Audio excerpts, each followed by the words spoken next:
I'm doing a live because this will probably be a longer video. Maybe 10. I'm out of breath. I don't want to be rushed, so I'm just going to make it a live instead of a video and posting a video. I just learned what this ASMR thing is and the benefits of that. I know what it is because it's super popular. If you don't know, it's the amplification of certain sounds, and they're kind of like everyday sounds, like, someone getting their teeth cleaned, or like eating fruit, or drinking. In Japan, there's a popular, I think it's a channel, and it's just like slurping oysters. That's the entire thing, and people love it. And I never understood. I thought it was creepy. I get the ASMR that's kind of dirty talk and sexual sounds, because of course sounds can turn us on, but I didn't get why people were listening to other people eating or slurping, stuff like that. Or maybe out of breath after a workout. That could be ASMR as well. Anyway, I learned it. I know why. Okay, so through sound, through audio amplified, we are able to get out of our heads and focus on something. So that's the first thing that you do, right? So when you're focusing on a sensation, a visual, or a sound, any of the senses that you're using can be a vehicle to being more grounded, right? So in one way, I think people do it because they feel a calmness in getting out of their head and listening to whatever it is, right? A bird chirping, or something that we don't usually listen to because we miss.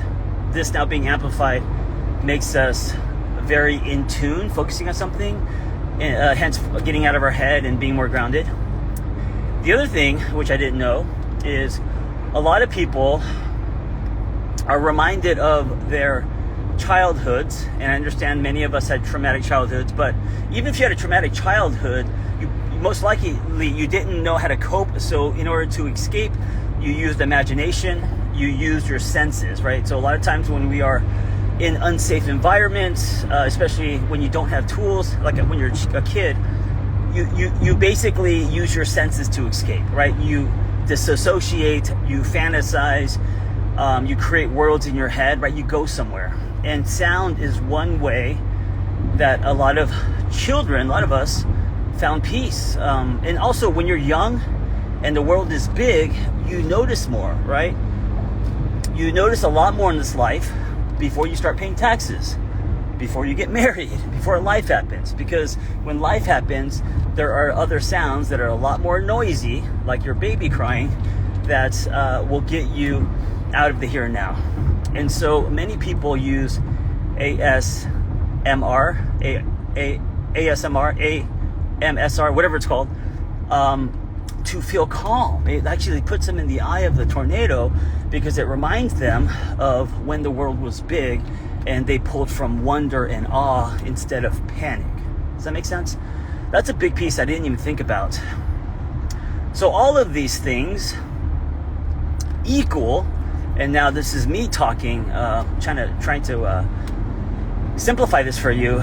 It equals groundedness, presence, and expansion. At the end of the day, I break it down to, are we expanding or are we constricting, right? And so it doesn't matter what tool you use, whether it's meditation, breath work, motorcycles, ASMR, whatever it is that you are using to ground yourself, to get out of your head. The scariest place, I call it the slippery well, is right in between your ears, right? And so anything that gets you out of your head and into the here and now is going to create expansion. Whenever you are just spinning in your distorted thoughts, you are constricting, right? If you are feeding the debt, if you're thinking about the debt you have to pay off and how unhealthy your relationship is, or how unhappy you are, whatever, things that you can't really control, and you're just feeding that, and you're feeding it, and you're feeding it, you're just tightening, you're constricting, right? and you're going from an attracting state, a higher frequency, to a lower frequency. And I know this because this is how I used to live for half of my life, all the way up until 35. I only lived in 2 years. It was worry and dread, right? It was also a mindset that was passed down from my dad, who wore his emotions on his sleeve, and when business wasn't good or if he was stressed out, the sky was falling.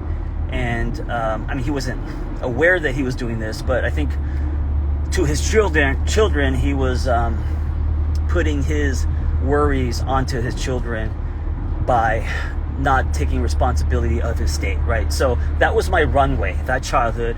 And then as an adult, I didn't have tools. And so when my relationship was rocky, or I was unhappy, unfulfilled, depressed, I was a constant, my shoulders were tense, and I was in constant constriction, right?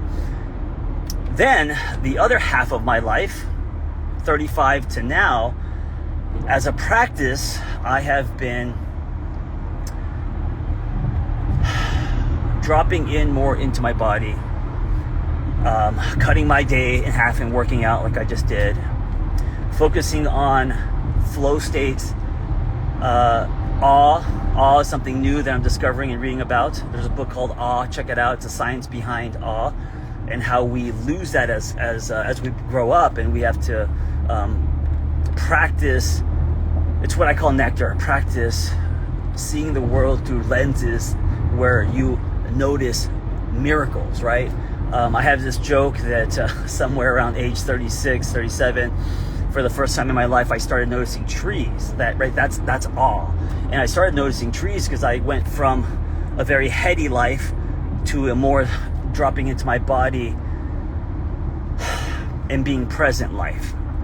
Anyway, I'm being long-winded, but ASMR is one of the many ways that you can use your senses to drop into your body, to be present, to get out of your head, and practice expanding.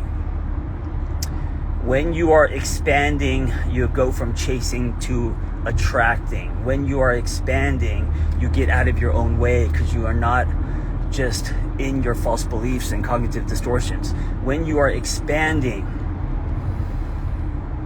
you have less ego and you care less about what people think. When you are expanding, there's something happening that's greater than you. When you are expanding, you are accepting your story, other people, you are forgiving, you are doing all the higher frequency things, right? You are letting go, and that's where life lives. You are being present in your living, and you're able to enjoy moments and notice trees and feel people's energy, and you're a sharper radar, right? Your capacity to love grows. Your potential as a being is much higher when you are in expansion than constriction. Anyway, I think I'm high on dopamine because I just did a hard workout. But that is my daily dose today. Hope you're having an amazing Friday. I am noticing more and more as I discover science behind all of this, that for the last 15 years, through my rebirth from 35 to, I would say, 45, 50, I didn't know that I was doing these things. I was just doing them to survive, and it was just kind of a guess that this is what I need to be doing.